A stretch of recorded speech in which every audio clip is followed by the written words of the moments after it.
Thank you, Daniela. It is time for the headliner presented by Miller Lite. Let's bring in a legend, a Hall of Famer, longtime Tiger shortstop, currently an assistant to the general manager, Alan Trammell. Alan, thanks for joining us on the headliner. Really appreciate it.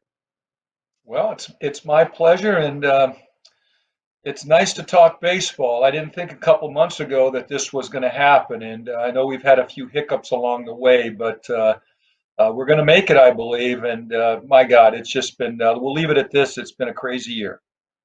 Yeah, it certainly has been. I mean, all across the board, regardless of it, if you're talking sports or just general everyday routines of someone's life, 2020 will be remembered forever, I would imagine, in the annals of history. With that said, though, I want to go back to Saturday afternoon, 5 o'clock. Ron Gardenhire announces his immediate retirement. I asked Jim Price this question. He wasn't that surprised. I know you're part of the whole management team. Were you surprised that Ron decided that it was the proper time to walk away?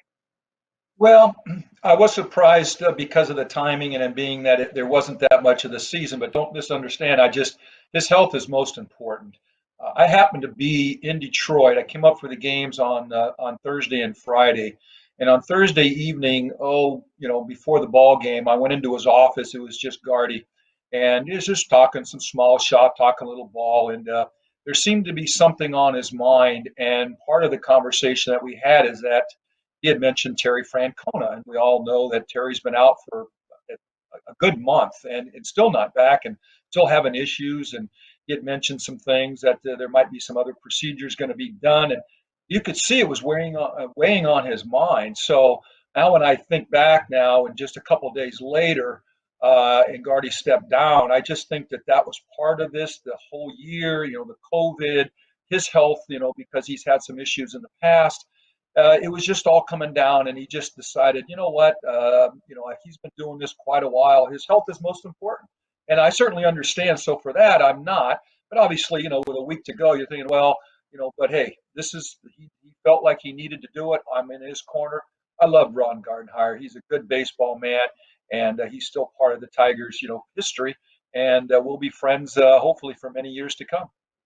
Well, right. I mean, we wish him nothing but the best. I think it might have, I thought watching that press conference when he gave the reasons why he was leaving, it was all the right reasons, and he left under his own terms. So you've got to feel good about that, or at least I do.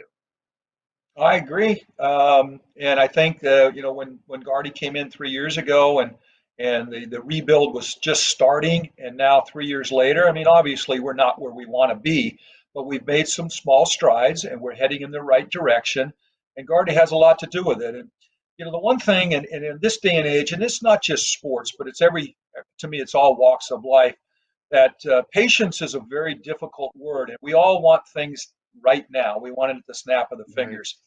And especially in baseball, it doesn't work that way. I mean, you go through the draft and you get high draft picks and you think that everybody's going to make it. Well, the history says that they don't. And obviously we're trying. We've got some guys in the system that were better, but as I mentioned briefly a minute ago, we're not quite there yet. But we're heading in the right direction. I firmly believe that.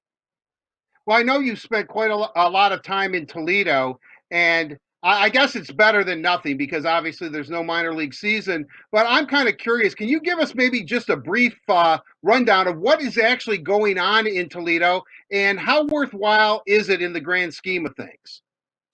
Well, the first thing you said, it's better than nothing, and I couldn't agree more that for the kids and for the players that were on the taxi squad that were in Toledo, um, that was invaluable for a lot of them, especially the younger guys. And I feel for the kids that never got a chance to play baseball. Now we are going to be having an instructional league coming up here, and they're going to be doing that for roughly 5 or 6 weeks. So that's going to be very helpful for those guys that didn't get a chance to play baseball this year. I can't even think about for myself and others that how would I have handled that back in the day if I had no baseball? My gosh, but obviously out of everybody's control. But the way it worked, as soon as we broke camp, it was the third week. Let's go back a couple of months ago. Third week of July, they selected roughly 30 players, I believe that's what it was, and then they had a few on the taxi squad. The rest of them went to Toledo. to stay in shape and to be ready in case they got a call, whether it be because of an injury with the big club or just some sort of COVID case. Unfortunately for us, I think we all did a heck of a job. That we were pretty clean once the season started. But we worked out, and the coaching staff, and I was part of that. But I mean, Tom Prince, who was the AAA manager, and the rest of those guys, they really put the schedule together, and we basically had workouts on every day, and we had innings depending on our pitching. So we had a nice little program going for a little while, and when they called up Tarek Skubal and Casey Mize, that took away some of our innings. So we basically had relievers. So when it was their turn to pitch, we only had a few innings. But then, the first part of September, we got some reinforcements and we got some starters and a few other guys. So we started to get some more innings. But my point with the innings is that if you don't have too many innings, guys were only getting maybe one, maybe two at bats, and that's really not Right. enough. So you do the best you can, but and this is what every organization was doing for the most part. But we were getting regular workouts, doing all kinds of different things to keep them keep them sharp. And again, I think that the coaching staff did a heck of a job of handling and managing that and keeping it somewhat fun. I know that before they drafted Spencer Torkelson, you had watched him play. You were very effusive in your praise of him. I know he's making the transition to third base from first base. We have seen you out there with him all the time. How is that going along, that transition, and what exactly do you see in Spencer Torkelson as a ball player? Well, I can see why he was the number one pick in the country. He's a talented young man. He's a hard worker, and when I say hard work, I mean we throw that out there a lot. But the fact is that he never shied away every day, and a lot of times we had to back him and some of the others down. I mean, we didn't want to overdo it. The fact that they had been off some time, we wanted to make sure that we were managing the time and being, constructive work is more or less is what I'm trying to say. But the kid is got some talent. He's got some pop. There's no question about it. And the transition to third base, to be honest with you, went smoother than I thought. Now, with that being said, I have liked Mm. everything about what I've seen from Spencer. I like to call him Torque, so let's leave it at Torque. That's a good nickname. Okay. That's him.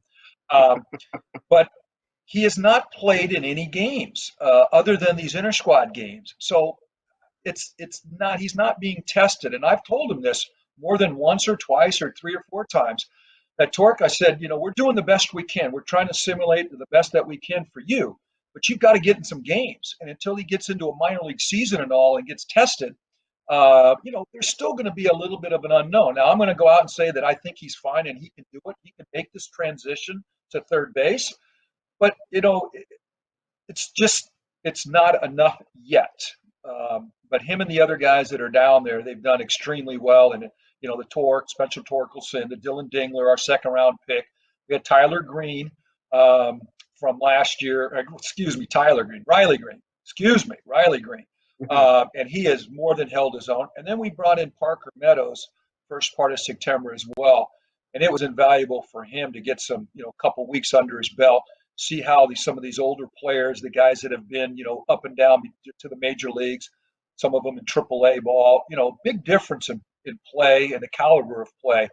But be able to hang around these guys and see how they go about their business was outstanding. You can't duplicate that. So a lot of our younger kids, as I mentioned, they're getting they got some good work in, and we'll see where it leads them. But I'm confident that this is kind of the nucleus of a Detroit Tiger team in the future. Alan, it seems within the organization you have your fingers in all and every pie imaginable. But I'm kind of curious. It sounds like you do, and I don't know why I'm surprised by this. A kind of a lot of scouting. Do you enjoy that? Do you like going out and looking for and trying to procure Well, young talent? I have to be honest when I say this. I've enjoyed every role that I've had in baseball, and being a special assistant to the general manager, Valavila, they've kind of given me, free reign to be involved in a lot of different things. So, knowing that we had the number one pick this year, for an example, it's like, well, if it was going to be Spencer Torkelson, first baseman, and obviously converting him to third right now. I have a little experience in infield play, but they thought it was good for me to go out and see them. And so I've done this over the years with, a handful of players. But more or less, I think really what I really enjoy is working with the young kids. I love going to the big leagues and being around there, but you don't want to overstep your boundaries. The kids, you Hmm. can get right in there, and that's really what I enjoy. And the Tigers have allowed me to do that. So while we're going through this transition and trying to get back to where we believe we will be in the future, I feel as I still have the energy to get out there on the field and do a few things and try to help. And I'm not I'm one of many, believe me, but I feel good about that I can still contribute, and that's what I've been doing. Alan, it wasn't too long ago that we were both younger men. We're exactly the same age, and here's a picture of me interviewing you at Domino's Farms. I also talked to Sparky. I think Mike Henneman. It was a part of the Tiger Caravan, and I I I look at this picture when I think I've accomplished something in life because this brings me right back down to earth. Was I that boring? I mean, or was I not? You look as disinterested as I think you've ever seen, and I know you're a gracious man. Well, you know what? Sometimes the picture doesn't always tell the story, so I can't exactly tell you what we were talking about and why I looked so stoic, if you want to use that word. Uh, Oh, you're very Fact kind. of the matter is, I'm trying to think if that was during one of our stops. We went to Domino's Farms. I was out there a few times, but if that was one of our stops during like the press tour, and if that was Oh, day it four or was. something that I was talked out, that kind of thing. After 4 days of going to multiple cities and doing all that, you kind of get a little tongue tied sometimes, and so sometimes your interviews aren't Uh, as fresh as they were a couple days prior. How's that sound? no, boy, very diplomatic. No, There you go. I remember like it was yesterday. I didn't even know. Obviously, the picture was being snapped, and I can remember when I got it because there's one. They also took one of me talking to Sparky, and and Sparky, his typical Sparky pose. But when I saw that one. Every time I see it, I just laugh. I just laugh. I just say, here's the great Alan Trammell just saying, finish this up, all right? I got other things to do than talk to you, buddy. But but anyway, Uh, but with that said, to turn on a serious note, uh, right, when you became a Tiger, Al Kaline, he hadn't been even retired, I think, 5 years as a player, right. and we lost Al. Obviously, the Tigers paying tribute this year. With a flag flying at Comerica, and also the number 6 patch. But can you kind of expound on your relationship with Mr. Tiger? Oh, wow. Well, what a special man. I mean, I've been very fortunate to meet a lot of people, in the sports world, and Al Kaline's at the top of the list. Obviously, being a Tiger like Al was for my entire playing career. Um, but he carries the Mr. Tiger um, name for good reason. And just the way he carried himself when Al walked into a room, obviously when people like that, there's a presence about him. But he shared so many baseball stories. I mean, you might consider him a little bit quiet, and obviously he was not when behind the scenes. He started talking baseball. He was far from quiet, but it's just how he was brought up, and it's just his personality. But what a genuine person, cared obviously about the Tigers. That was his love. I mean, can you imagine signing with a club when you're, 17, 18 years old?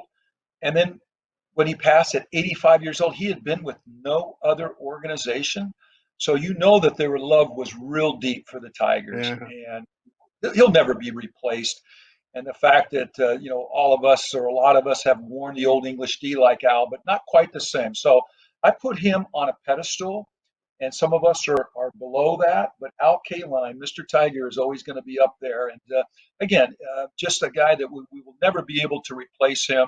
And to think about him, actually, when I came home just recently, I went into the clubhouse. One of the reasons what I wanted to do is I wanted one of those jerseys with my name with number 6, and so I have that jersey, Wow. and it Great. means a lot to me, and it's a keepsake for me, and obviously for many others. But Al Kaline was the man, and he will continue to be the man.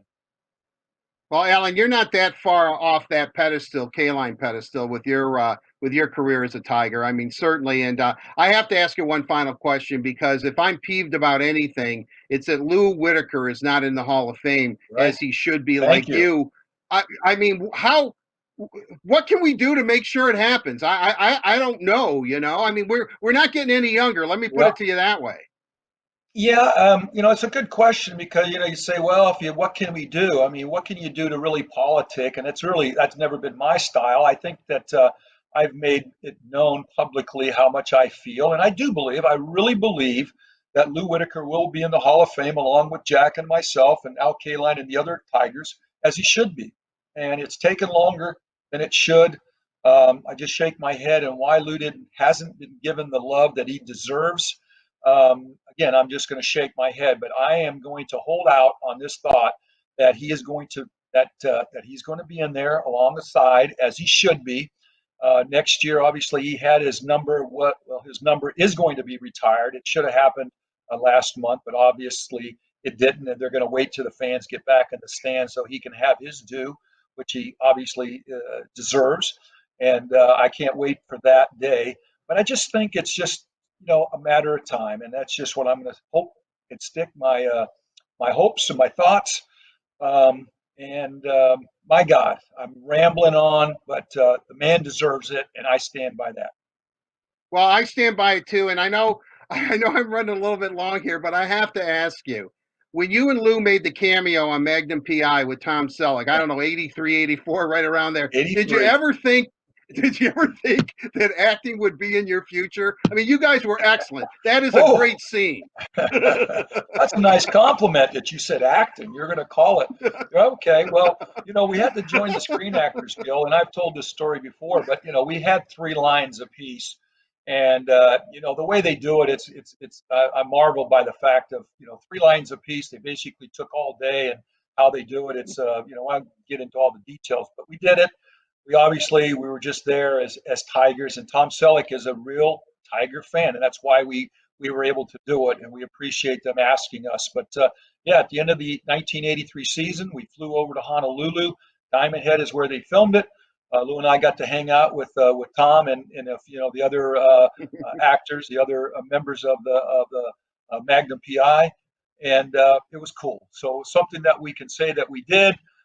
You called it acting. That's being very lenient on us, but the fact that we did it, and it's a good story, story day, story night, that we could say that we did it and hung out with some pretty good guys. Well, whether it was on the diamond or behind the camera or in front of the camera, I guess I could say you and Al, Al, and everybody who's ever worn the Old English tee really has represented my hometown, obviously Detroit, very, very well. I know that Al Kaline is Mr. Tiger, Al, and I know that, but if there's a Mr. Tiger too, I think I'm talking to him right now. It's definitely you. I mean, you mean a lot Well, to Tiger fans into this area and this city, and I wish you nothing but the best. Thanks for joining us on the Headliner. well, I appreciate that, and I will say that wearing an Old English tee even today, putting it on, man, is very, very special. I do that, but that's what the Old English tee is, and it's a classy, classy uniform that a lot of us have worn with a lot of pride. And again, man, we want to get back to where we were before, and we're on the right track, in my belief. All right. Again, Alan, thank you very much for your time today. Really, really appreciate it. Best of luck. That'll do it for the Headliner presented by Miller Lite. Remember, it's only 96 calories. It tastes delicious. It is the original light beer, and it is available for delivery. Daniela, I mean, what can you say about Alan Trammell? Simply the best.